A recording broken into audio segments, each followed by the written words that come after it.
So it's been fantastic to hear so much positive feedback since the launch of the series, either from those taking part or watching live, and from those catching up through the recording. And it's with great pleasure that I bring you this one-off special where we have two leading trailblazers of the luxury and lifestyle hotel sectors to talk about their experiences of managing their business through the pandemic and beyond. So with 2020 being the year of the staycation, I'm sure we've all seen and heard how rural, countryside and seaside locations have largely benefited from the surge in domestic leisure demand. As a result, the cities have suffered from a drop in tourist numbers, particularly those city centres where it's been described as the donut or polo effect. So that is where the centres are essentially empty and it's the outskirts that's seeing some or more activity. So joining us today, we have one city-based and one country-based hotelier who will essentially interview each other so we can all come together to listen and to learn. So the Boutique Hotel Trailblazer Webinar series is a precursor to the Urban Living Festival, which is a live event that's now taking place on the 7th and 8th of July at Tobacco Dock in London. It will be the first of its kind to bring together all sectors of the hospitality and real estate industries under one roof, spread across 3 stages: stay, live and work. Building up to this event and kickstarting again in mid-November, we will be hosting a series of smaller light events across some of the best city venues that are open for business in London. And rest assured, we will be keeping you up to date with any amendments aligned with government rules and guidance. So if you'd like to hear more, click on the link in the chat where you can see the full schedule. For those who are watching, please can you keep yourselves on mute with your cameras turned off. The session is being recorded and will have around 45 minutes of discussion, followed by around 15 minutes of Q&A. So please post any questions that you might have in the chat and I'll get around to answering these right at the end. So my name's Eloise Hanson. I'm the news editor at Boutique Hotel News, which is an online B2B source for the boutique, luxury and lifestyle hotel sector. The site is published by International Hospitality Media, which produces our events, and we also run 2 other sites at Service Department News and Short-Term Rentals. So here's our trailblazers who will be taking centre stage in our conversation today, and I'd like to invite each to introduce themselves. So Kristoff, can I hand over to you first, please? Yes, thank you, Eloise. My name is Christoph Hoffmann, as you can see. I founded a company back then, very small, called 25 Hours Hotels in 2005, together with 3 partners of mine. And since then, the whole venture started actually in Germany, Hamburg. And since then, we had a really good, how can you say, wave on which we grew, on which we were very successful in creating individual hotels, each with a different story in the back and with a high approach of being very individualistic with a lot of experience in storytelling. And by now we have altogether 13 properties in Germany, Switzerland, in Austria, in Paris, and soon to come Florence, Dubai, Melbourne, maybe Sydney. So we're still looking ahead into the future, but of course we are very much in trouble right now as city hoteliers. Thanks, Kristoff. And Danny? So Danny Pecorelli, I'm privileged to be Managing Director of Exclusive Collection. Probably why I'm on this with Kristoff, diametrically opposed. We've got 6 wonderful in old money country house hotels. We're very much based around the high-end leisure, high-end meetings, very experiential. So we've got on top of the hotels, we've got a golf course, we've got 2 wonderful spas, we've got a cookery school, our own pub, myriad of kitchen gardens. So very, very focused on our particular niche, all in the south of England. Thanks both. So before we dive into the main discussion, I would like to offer some background on our topic today. So here are some headlines that we've published on BHN with a couple of pictures. I'd like to draw your attention to the top left picture, which is an image that was taken of a beach in Cornwall during the height of the summer in July. And as you can see, it's absolutely rammed. In fact, a study by Parkdean Resorts showed that Cornwall was ranked as one of the most popular destinations with Brits this summer, with the top 3 types of holiday taken ranked as beach visits, visiting friends and family, and resort-based holidays. And interestingly, in the same study, jointly ranked with visiting friends and family was taking a city break. Now, the top middle picture was taken in Venice only last month, which is a huge contrast from the images that circulated during the height of the lockdown in Europe, where nature pretty much reclaimed the city due to the drop in the number of visitors. So I think that this picture speaks volumes, as it reiterates that there is a will and purpose for people to travel, so we must stay strong and we must stay confident. And in other news, investor sentiment for some has also changed track in terms of location. The bottom left story on Lulu Group, their investment arm 2014 Holdings has realigned its focus to now include a mixture of city-based and resort properties rather than only city-led assets. On the other hand, we have the newly formed Belfont Hotels, which has acquired its first property in Leeds here in the UK and plan to add to its portfolio other hotels located within key cities around the country. This is all food for thought, so with it in mind, let's crack on with our conversation. So to kickstart this, I would like to ask both of you the same question first before I hand the reins over. So I'll begin with you, Danny, please. Can you give us an overview of your 2020 experience and the steps you are taking to ensure that business remains strong? That's a huge question. I mean, you know, I don't think anyone's going to look back on 2020 with huge fondness, but I mean, like everybody, the initial thing was purely defensive. You know, what's going on? You suddenly go, we're a 60 million turnover business employing 800 people, and to go from that to being a business that is turning over 0 was a little bit of a shock.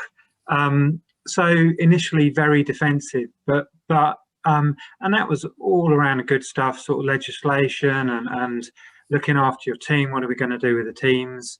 But pretty quickly we turned our attention to, right, when we open, how are we going to market? Who are we going to market to? What's our proposition? So we spent a lot of time being ready that when things did reopen, and our experience of reopening has been really good.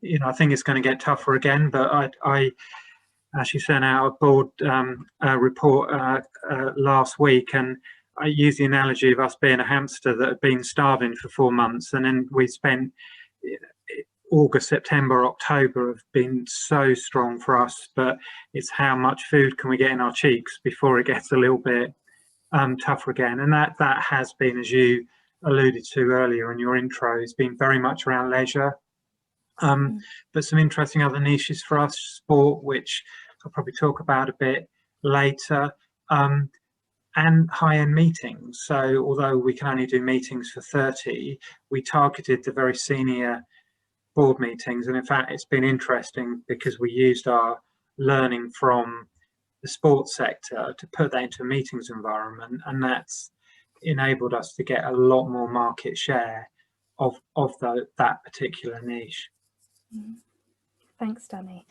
And Kristoff, can you also give us an overview of your 2020 experience and the steps you're taking to ensure business is strong?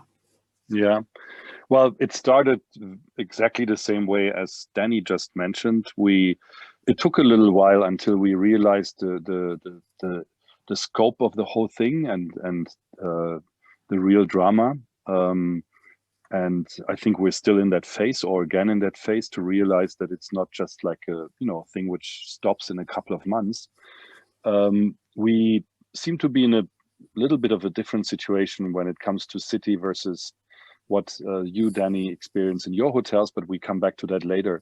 All of our hotels, all of our properties are leased properties, except Paris. And we have one property on Mallorca and in Zermatt where we are invested ourselves. But let's focus on the leased properties. That was next to the payroll, the biggest burden we have and we had.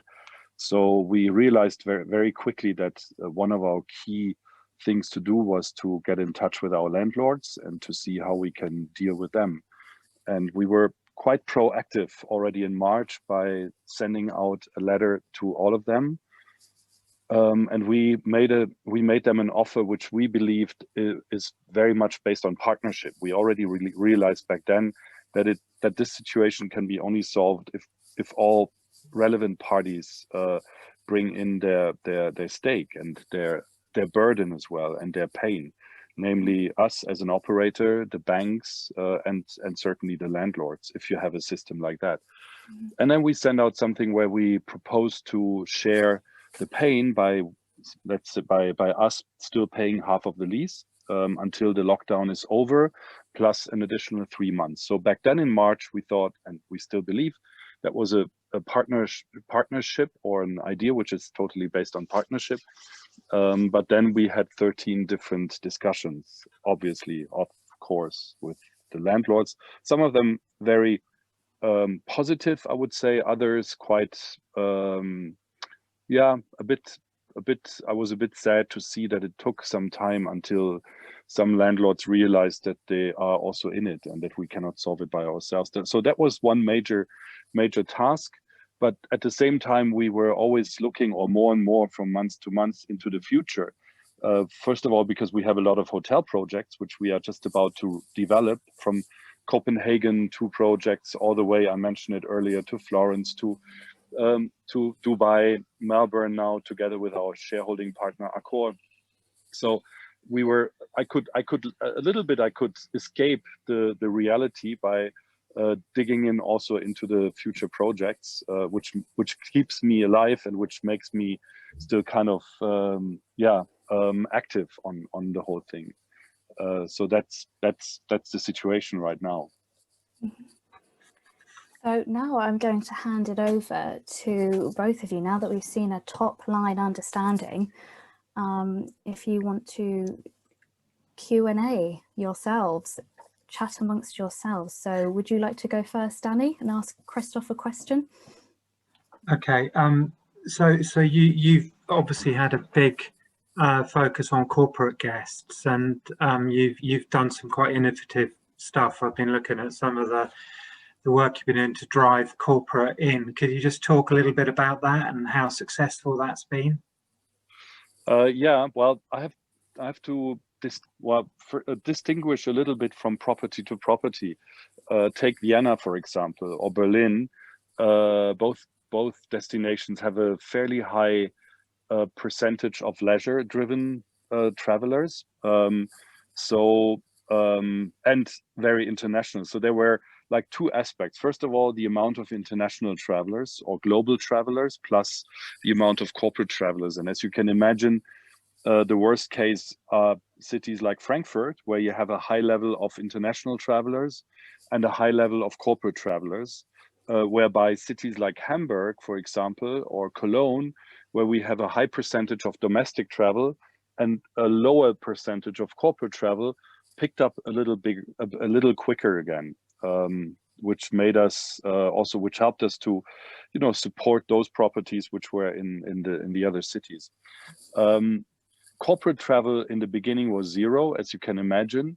And then it picked up a little bit, as I've said, more on a domestic level, or including Switzerland and Austria. And after things became a little better again, let's say starting from June, we also started to really dive deeper into how we can change also our product and also our offerings to the market. And that's something where we are still or more and more working on. One aspect I would also like to discover with you, Danny, is the locality or the local aspect of our hotels. I mean, many people talk about local and global, or local and local, and we more and more have an idea of what should be done in the future if we take in consideration that this crisis will lead to other changes in the environment. But I just lost myself, Danny. Please pick me up again. Well, no, I think, I mean, it's interesting because our leisure offering, we aimed at very local, and we've definitely seen a resurgence in all things local. So not only was 99.9% of our leisure customer base over the summer UK, when you drill down on the postcodes, it was very, very local, because people didn't want to travel that far. They felt safer being local. And I hate to say it, but one of the things we did early on was look at why you wouldn't go to a city centre hotel and market around that. So what's all of the USPs that we can put in? So lots of outdoor space, and the government messaging in every country has been outdoors is better. So we made a massive play on, I mean, we didn't directly say don't go to a city centre because, you know, there's not outdoor space, but we played up we've got 100 and something rooms with outdoor terraces or balconies, or the property behind me now is a manor house in Castle Combe. It's got 32 rooms with cottages, a lot of which had their own private gardens. And so we made a play of that. But we also then, when we were doing the food menus, you know, this has been around for ages, but that local provenance has become even more part of our story. So I think the customer dial has tweaked to be, what is near me, where do I feel safe, why do I feel safe there? And the safety thing, you know, sanitization or whatever word you want to use, is as important to the leisure market as it is to the corporate market. But we invested quite a lot in technology, some temperature, very snazzy sort of iPads that instantly read your temperature. And I didn't need to spend as much money on temperature checks as that, but it gave people a sense of security straight away. So we just rammed all those messages home. Of course, providing space when you've got to socially distance is a lot harder. So, you know, a lot of this has been luck in the sense of we had properties that have oodles and oodles of space, and we could give that in every market segment. Danny, can I ask you one question with regards to what you just said? Yeah. I may come back later if you ask me to the local aspect and what we are trying to do to change our product, and also some of the philosophy of which we are in right now. But I would be interested, I don't know your properties. I can imagine them being very, very individualistic as well. Maybe you have a small village close by, maybe you are in a village every once in a while. But how do you deal, when I talk about global, I talk about the bookkeeper, I talk about the bakery, I talk about the fishman, I talk about people who you know, enrich the experience within our hotel, but all coming from, ideally from the neighborhood on the one hand, to support us. On the other hand, we would also offer to our neighbors certain things which hotels can easily do, because we have all the means of doing so. So let's say we have an area around Hamburg where you have lots of expats or people who have small apartments. We offer them to clean their laundry, for example, even though they're not hotel guests, but they're neighbors. And these are some of the things we are working on. How do you deal with that in your properties? Can you so to say invite your local neighborhood to become part of the hotel? And I'm not talking of the guest in the first place. Yes, they come for dinner and so forth, but the people who work in your environment, the people who are artists, whatever. We make a massive point of trying to seek out, and so that supply chain, but also, you know, all of the good CSR stuff, that the local charities, the local schools, what can we do to engage with them? We're also quite targeted on and fortunate that we have both at the Manor House we have a golf club which has a membership, and now that by definition is local, and our spas are a membership model. So actually around the group we have 1,300 members who are all relatively local, and just because of the demographics they're also influential. So if you look after them, and we give benefits wider than their spa membership, so they can go in and use any of the hotels. So it's that, it's a bit of a cliche, but it's that 360 view. You know, how do we find local, what is important to local people? And some of it is good old-fashioned CSR and charitable giving, and some of it is supporting local producers, and others is just engaging in the local different communities, the membership community, the business community, and seeing what we can do to help. Okay. So can we just maybe then, I mean, because you alluded to you've reinvented yourself, just maybe explain a little bit about that? Yeah, I mean, we're still in the process of doing it. I mean, it was, we are always, our products were always pretty much designed to become also local heroes, but we limited ourselves so far more or less on, you know, cool gastronomic concepts. We don't like hotel restaurants as such. We don't like, that's our statement. We don't like breakfast rooms. We don't like hotel bars. We like, however, a beautiful, cool restaurant in a hotel, which has its own identity, its own brand.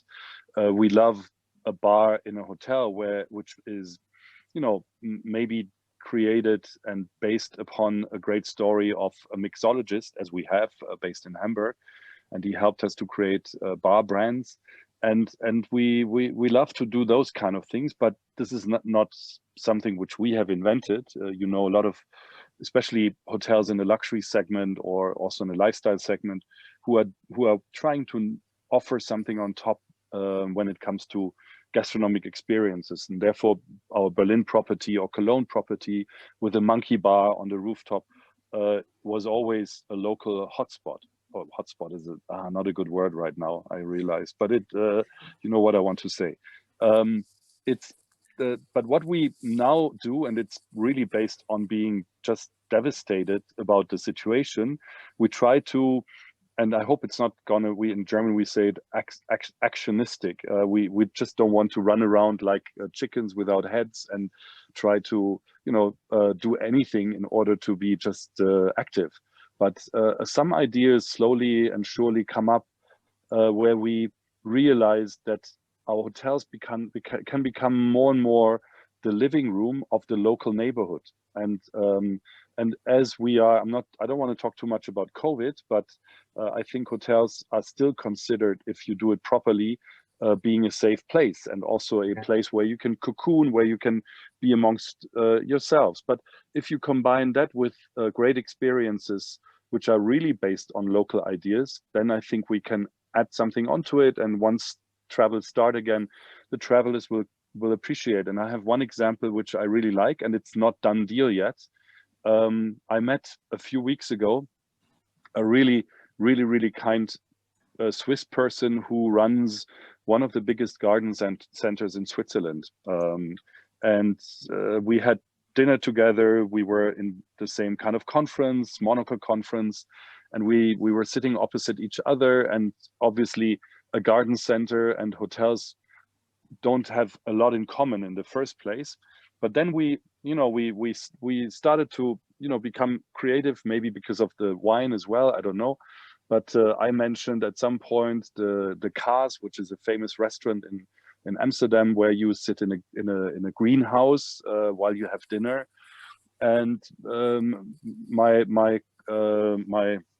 dinner partner Irvin mentioned that he always was interested in combining a typical garden center with other stuff and with things which are more urban, because his garden center is not in a big city. It's outside of Zurich somewhere, like in half an hour, 45 minutes. But we started to love the idea to combine our hotel with a garden center. I mean, we have 2 properties in Zurich, and one is a little bit not outside of Zurich, but it's near a design school. It's more like a business area of Zurich. Very beautiful, but it's not in a city center. But we have a lot of space there, and we have little guests right now. As I've mentioned before, Zurich is hit hard, lots of corporates. So what we are now trying to achieve together with the landlord, Credit Suisse is the owner of the building, and they are very open-minded, is to really give the space, or give some of the space away to sell plants, to sell, to become a garden center. And imagine how beautiful it can be. I mean, I hope we will be successful with the idea. How beautiful can it be to sit in a very lush and green environment, where you can buy some plants, where you can buy some flowers, where you can have a meeting at the same time, where you can have we have a very nice pizzeria called Ribelli, which will be part of the whole thing. So it's just like an eclectic mix of bringing different things together, and that may be a good example, hopefully, of becoming really local, and also to change your product into something which is not typical, just a hotel. And I think one more thought about this.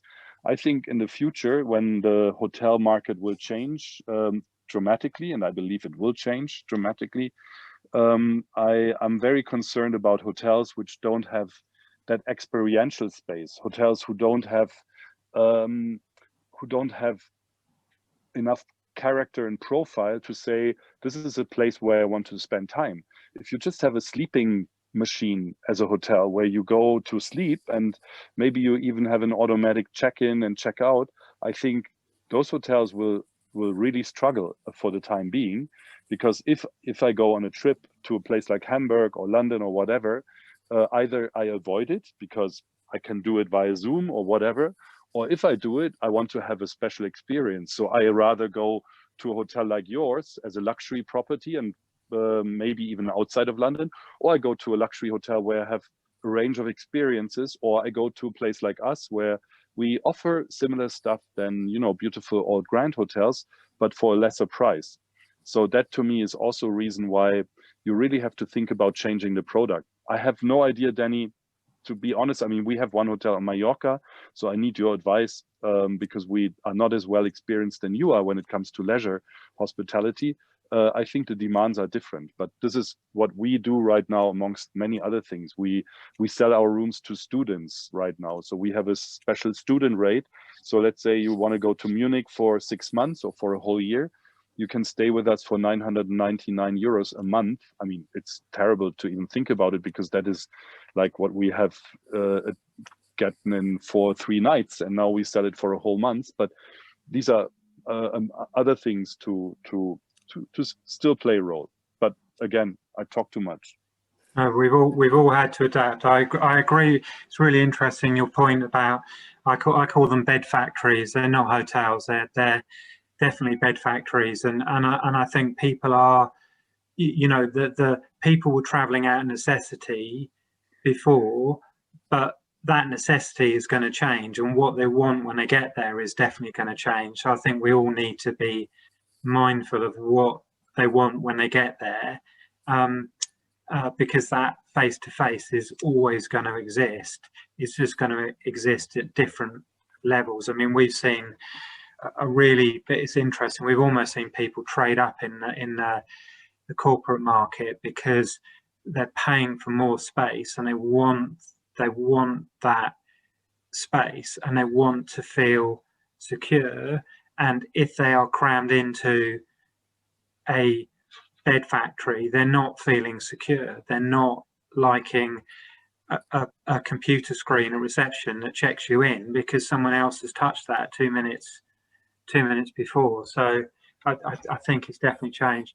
It's really interesting you're talking about the student market as a really good pivot. We've been lucky enough to have a lot of dealings with the sports market, and a lot of people know us now. We've got the England Rugby contract, but we actually looked at who operated, who still had a demand, and sport is still carrying on. So we've made a real conscious effort to target sports teams, and we're lucky enough to have the England football team for, it's sort of public knowledge now, for 8 days at Penny Hill. We've got lots of teams that staying at South Lodge for the Premiership. But what we did is we looked at the model, their sort of COVID secure bubbles, and then we took that model and said, how can we apply that to the MICE market, the top end conference, and literally just templated it to say, okay, Mr. Chief Exec, who it's as important for them that their entire board doesn't get wiped out by a COVID related incident. So we took the professional sports protocols and applied them to that top end corporate meeting, and it's absolutely, we've been flying with it. Our market share on those board meetings is flying, but the point being, you have to be creative and inventive, and you targeting the student market, you might not want to do it. It's not the way forward. I don't want to let lots of small meetings for 30 and give them huge amounts of space, but actually you've got to do it whilst you can. Can I ask you something, Kristoff, just in terms of, you said earlier on, you're backed by Accor. What benefits does a big group bring to you, especially in the kind of rules, regulations? You also operate in so many different countries. There must be so many different rules and regulations in each of those countries. Yeah, well, am I on mute? No, I'm not. I forgot to put myself on mute, Eloise, I'm sorry. Accor is a 50% shareholder by now. So Accor acquired 30% in 2016 and another 20% in 2019. So we are equal shareholders, me, myself, together with my old shareholding partners.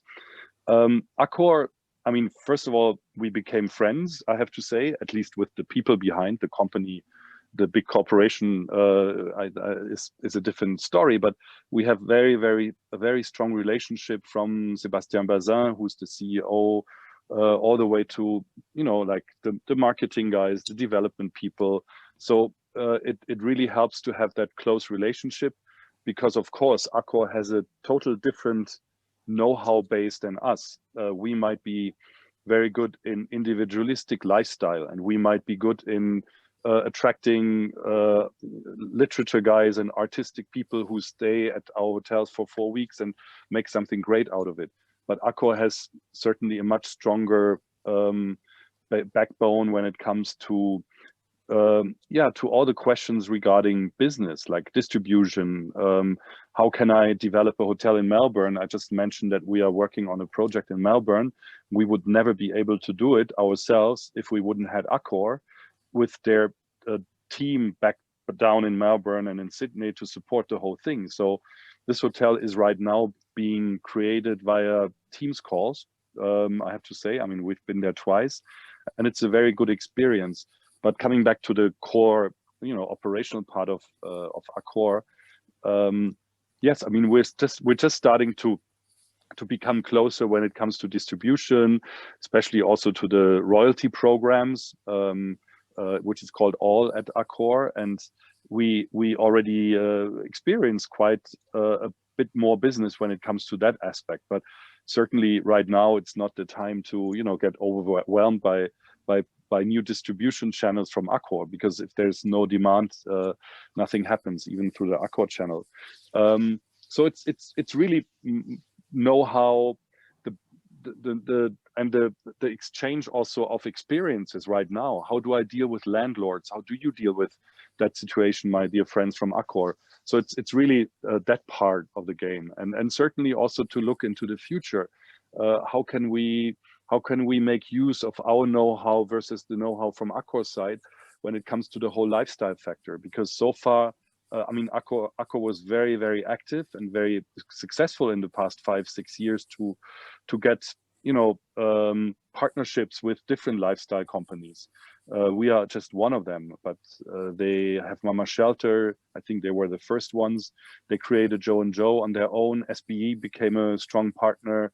Also in the leisure segment, Banyan Tree, for example, is also considered being lifestyle. Rixos. So there are more and more brands within Accor who are very focused on how we can, you know, create a new kind of hospitality. I mean, new, and we don't even like that word or that term lifestyle too much, but we haven't found anything better. But to create synergies here and to exchange ideas really help as well. Take the whole gastronomic part. Accor or Sam Nazarian from SBE created a lot of super interesting F&B brands. We've done similar stuff. And why not, you know, exchanging also ideas on that? So that's the present situation. Accor is not. I mean, they would be helpful if we would run into a cash flow problematic. Accor could help as much as we, as the old shareholders, can by giving money. But right now, the company 25 Hours is really trying to not build up any debts, which is to us like the worst thing which could happen, because how can you get rid of the debts at one day? And we want to, you know, stay still movable and flexible when it comes to the future. So we don't ask Accor to be our backup when it comes to cash flow situations. We try to solve it by ourselves within the company. That's good. There's not too many companies, hotel companies, not building up debt at the moment. Yeah, it's true. We need one day as well. I mean, we've applied for all the debts, for all the loans we can get also through the government right now. But you know, it's still with including interest rates. You have to go through all the struggle by applying for the loans. So it's not that easy as it sounds. But we have options, and if the time is getting not any better, or the situation for the time being, we need to deal with it as well. But for the time being, we've been quite successful in the past and quite conservative when it came to dividends and other things. So we still have some money which we can burn for the time being. It's not big fun, I have to say. But Danny, talking about burning money, did you have to? I mean, I don't know how you are structured. I think you manage the properties more than you lease them or you own.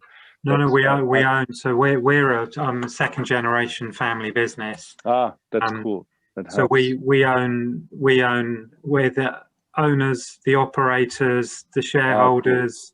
Cool. You know, super. it's which has given us a real advantage actually, because you know I think I've got one of my favorite expressions is the big don't eat the small, the fast eat the slow.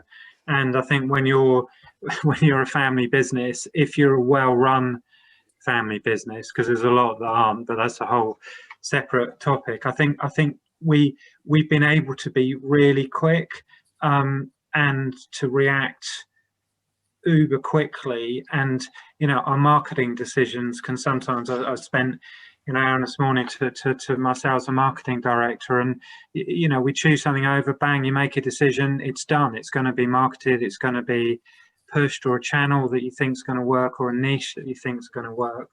So I think those that have done best and not burnt cash, it's been reacting really quickly. We right at the beginning of lockdown, we made a conscious decision to redefine our relationships with the online travel agents, and you know, that's really paid off this summer. And I think a lot of people have moved away from them, primarily because a lot of hoteliers who realise they've got the demand have been able to turn off channels and yield better and just be much cleverer in that space. But my percentage of OTAs has dropped by 75%, and that's you know, that's with one property probably needing them a tiny bit more than others. My average room rate's gone up, my TrevPAR's gone up, just all of the dynamics, but obviously only for those few months. But I think you know, the burning cash piece is for me, as I said, it's been famine, feast, and now we'll see what the next few months is going to do to us. May I jump in here, gentlemen, and ask you both some questions that I have here ready for you. So thank you so much for chatting amongst yourself for the past, you know, 40 minutes or so. Really enjoyed the conversation so far. I'd like to ask this to both of you, please, as many who have worked in hospitality have sadly lost their jobs as a result of the pandemic. And I'd like to hear from both of you how you are keeping your teams engaged and motivated, not just during the pandemic, but obviously beyond that too. Danny, if you'd like to go first. It's been tough. I think one of the secrets has been really clear and honest, absolutely as it is, communication. So we've been, we were lucky. I never liked pushing a sort of third-party product, but we engaged with a company called Beekeeper about a year ago, which is basically a cross between Facebook, WhatsApp, but it creates a closed community. And I have to say, during the height of lockdown, we were communicating on a really regular basis what's going on. People, you know, Kitchen Porter could directly message me and say, is my job safe, what's going on, and you could reply. So it's been really good. We were doing team Zoom calls, just drop in every month at property, so people could just ask what they wanted.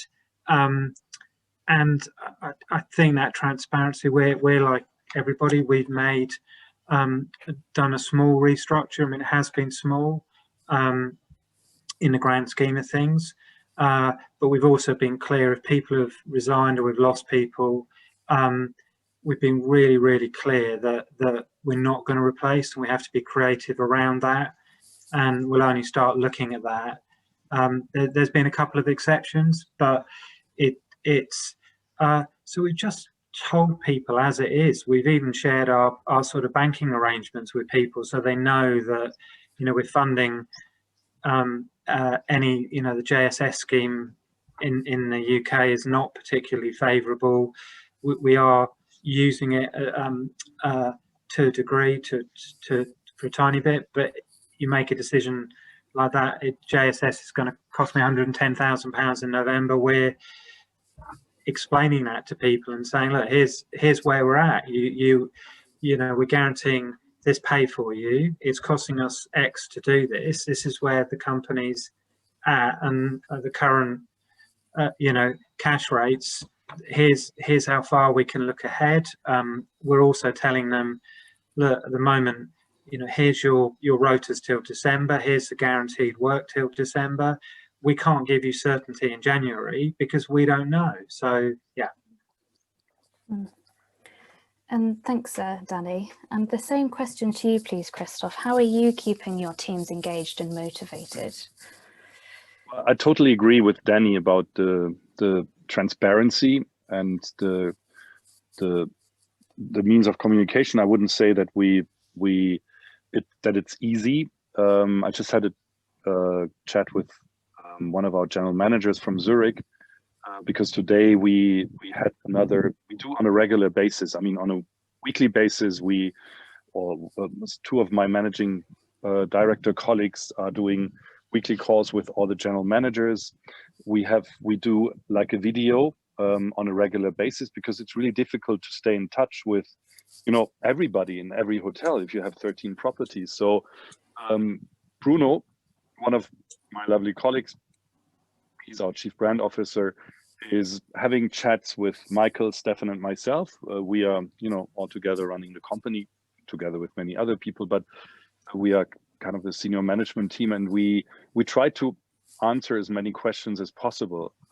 And I think it's easy, well, relatively easy to deal with the senior management in the properties. I think a general manager and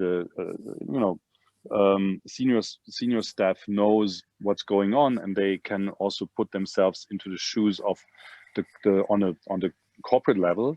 But I think we really have to consider those who are, you know, doing their apprenticeship with us, or who are working in housekeeping. Actually, in fact, most of our housekeeping is outsourced, and I have to say our core staff is cleaning rooms right now, which is, I mean, I'm so humbled to know about this, because it's, you know, not something you should take for granted. On the other hand, we need to really communicate to everybody that we are in a very dramatic situation, and that if everybody stays on board and everybody stays optimistic and everybody gives the guest even a better experience right now than before, that this is a little piece which helps to survive and which helps to become even better when times are going the right way again. And that's something we need to communicate. And as I've said, I don't know if we do it perfectly all right. We do a lot of mistakes in those phases, and we have to assume certain things which we don't know if they will happen. So the moment we make a decision, we already have to question ourselves if that decision was the right one, and sometimes we also have to admit that we should have gone a different path. But that's the time right now. Mm-hmm. Thank you. Oh, one thing, Louise. I think it's the same in the UK, Danny. We have we don't get lots of government support. But there's one which we can make use of and which we appreciate also. That's the how do you call it? Kurzarbeit, short work system, which in Germany and also in Switzerland and Austria applies. So the government takes over a certain amount of the salary, and so we can decrease the payroll cost, but we still certainly have a substantial payroll cost. But sorry, Eloise. Thank you both for your input.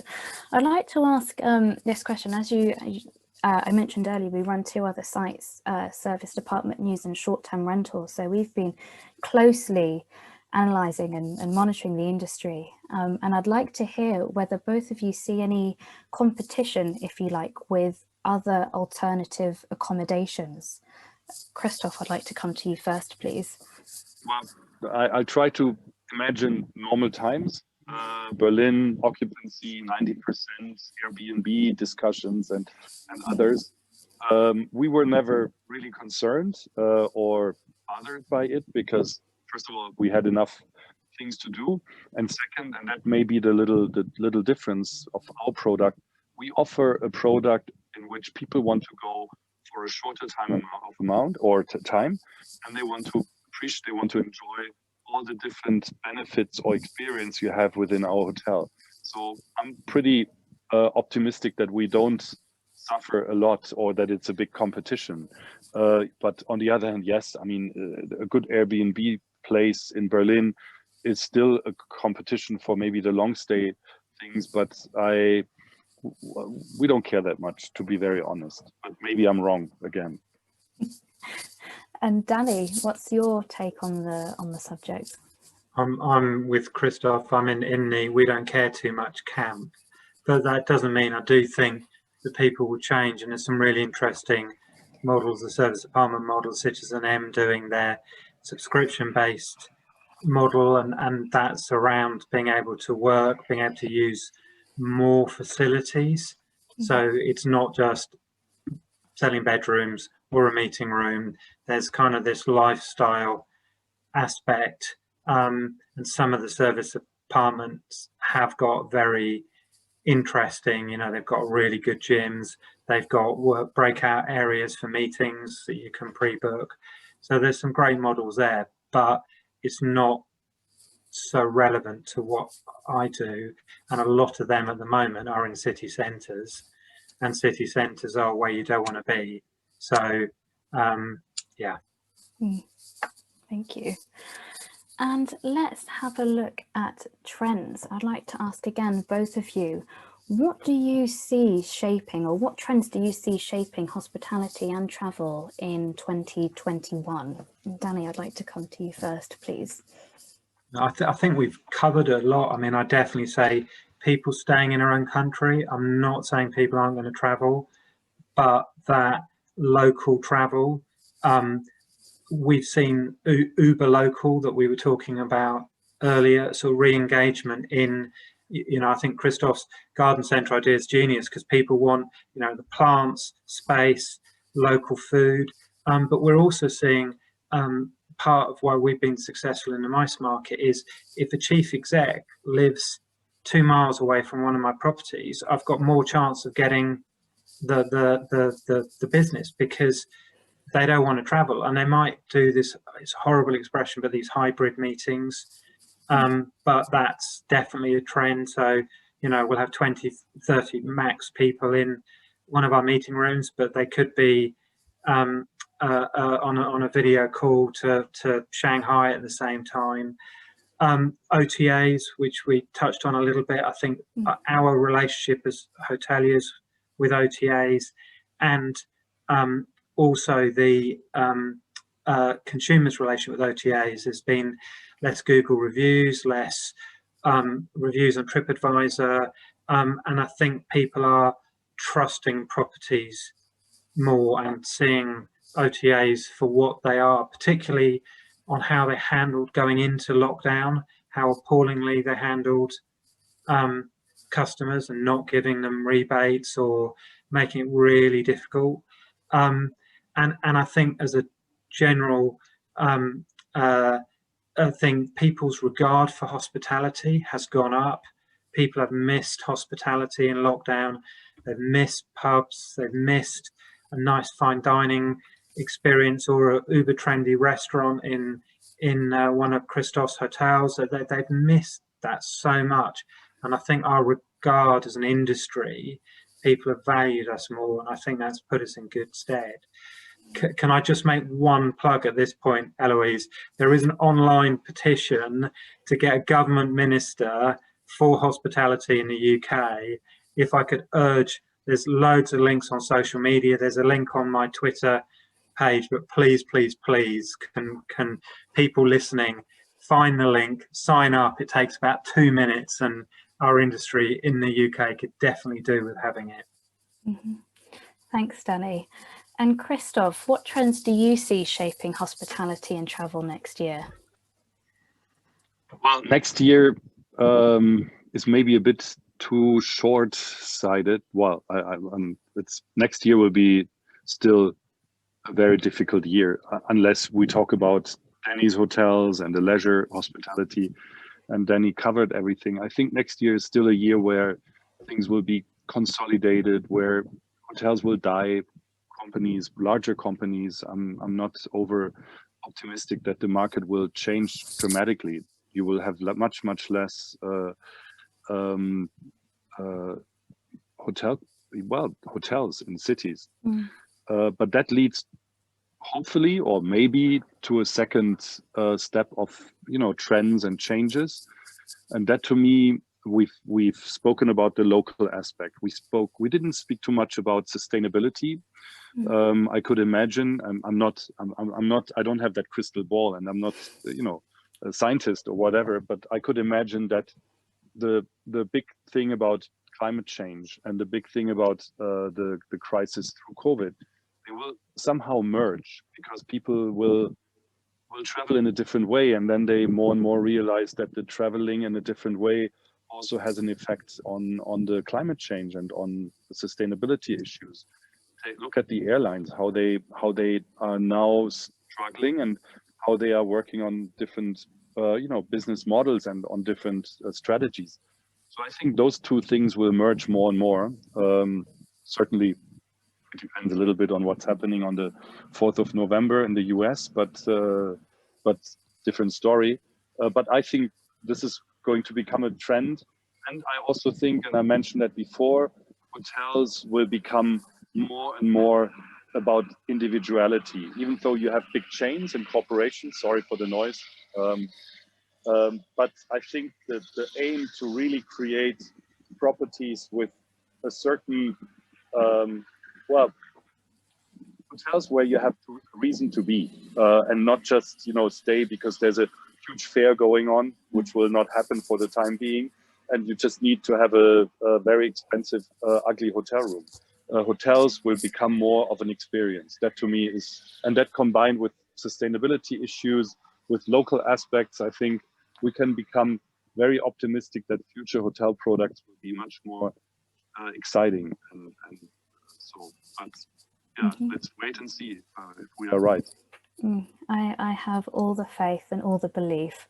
And I'm sure we could probably chat for hours, but we must wrap up for today. And I would like to ask Christoph and Danny one brief top line words of inspiration for anyone who is working in the industry today. What would that be? Christoph, if you'd like to go first. There was a little bit of a strange sound. I didn't hear what you said, everything. Inspiration? If you could give some words of inspiration to those who are working in the industry, what would it be? Well, exactly. I mean, I would build a link to what I said before. If you are strong enough and if you are patient enough to stay on board, to support the whole situation, and as I've said, our staff are the most important in supporting the survival of our company.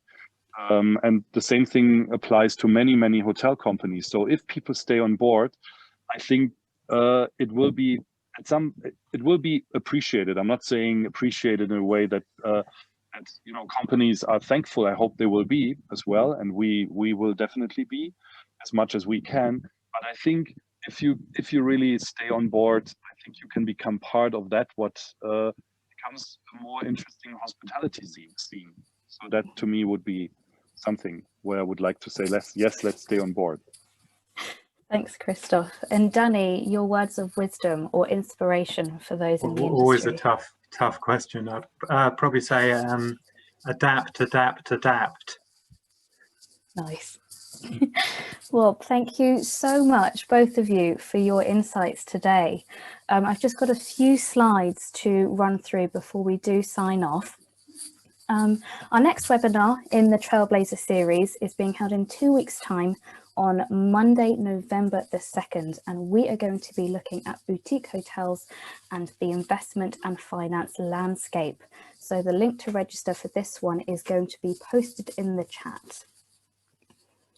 We also have 2 other webinars that my colleagues are running, Paul and George, next week. So on Tuesday the 27th, we have the next in the short-term rental Rockstars webinar series, when we will be going around the world in 60 minutes.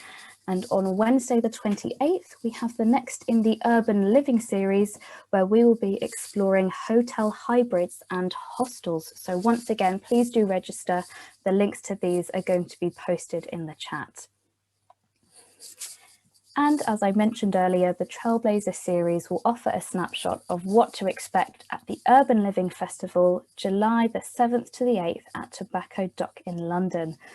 On your screens now, you will see all our exhibitors, along with our sponsors and our media partners. And if you are interested to hear more about the Urban Living Festival and its light events, please do reach out to my colleague Katie. Her contact details are up on your screen now. And here we are. Thank you to all those that joined us today, and a special thank you to Christoph and Danny for being such fantastic co-hosts. I'm sure we'll be staying in touch. And if you would like to get in touch with myself, please do reach out across any of our social media channels. So please do take care, have a good day, and we will see you all very soon. Thanks, Danny and Kristoff. Bye now.